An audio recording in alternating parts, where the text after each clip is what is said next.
The Infiverse Infi75 has mechanical keys, really creamy feeling keys, a nice looking overall keyboard with RGB, and a little OLED screen on the side.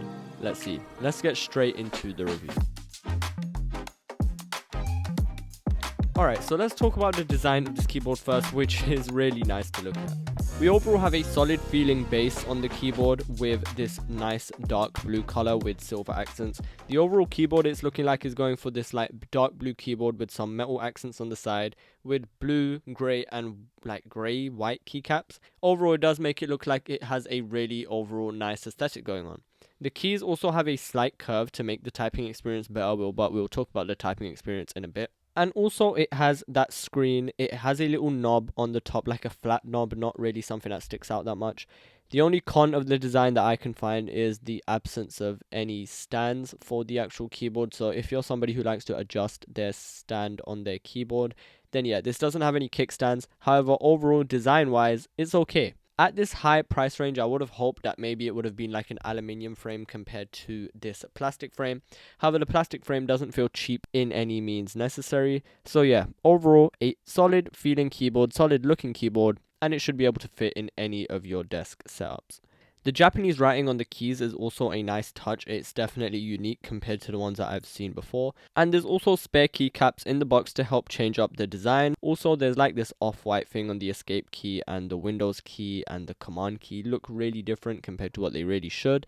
And yeah, you do have spare keycaps, but I've chosen to keep them on just to make it a bit unique compared to the rest of the keyboards that I have. There is a USB-C cable in the box to charge with an LED next to the USB-C port, which is quite bright. It actually does leave a bit of light on your actual desk, which is a really nice touch. And we also have RGB, like I said before. The effects are good, but the colors should definitely be improved. The yellow doesn't look really yellow. I switched between yellow and green, and it just stayed green.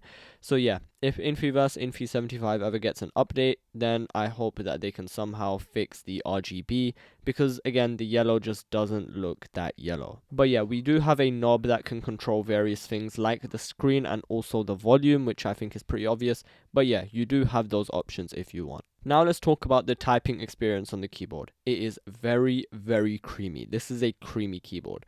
The type of switches are the ones that I'm showing here on the screen now. It's like this white switch, and the name is also going to be on the screen since I don't have it written down here. But yeah, it sounds really good, and it also feels really, really good. Like, you guys can have a sound test here to see, to feel, and hear what it feels like.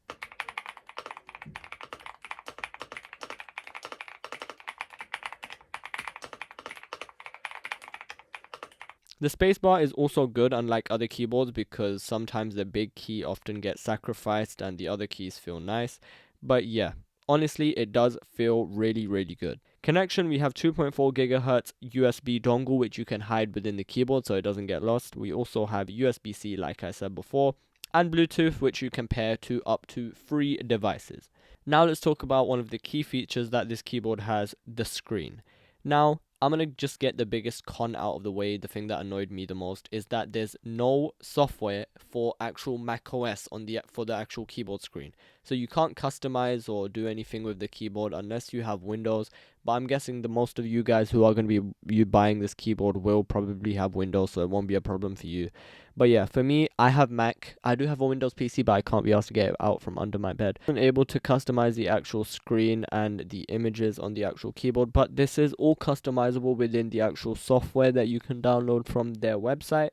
So yeah, I'll probably have to test that out some way. Hopefully they release an app for Mac OS. It would really be useful for those who use a Mac on a daily.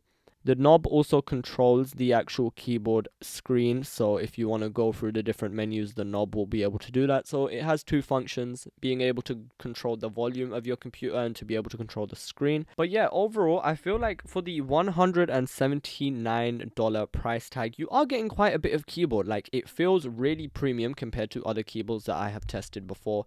The only thing I would have wished that it had was like a metal frame and maybe like a kickstand at the back back just to make it have a bit more of movement when you are actually typing, because I know a lot of people that actually want different types of levels when typing, because they might get tired at one level and they want a different level.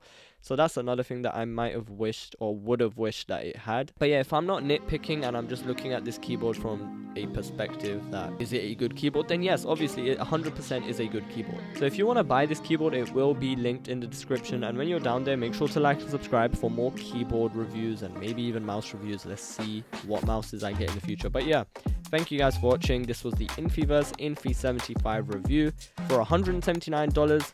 It's pretty good, plus it looks good. It just looks really good. Anyway, thank you guys for watching. I'll see you guys in the next video. Peace.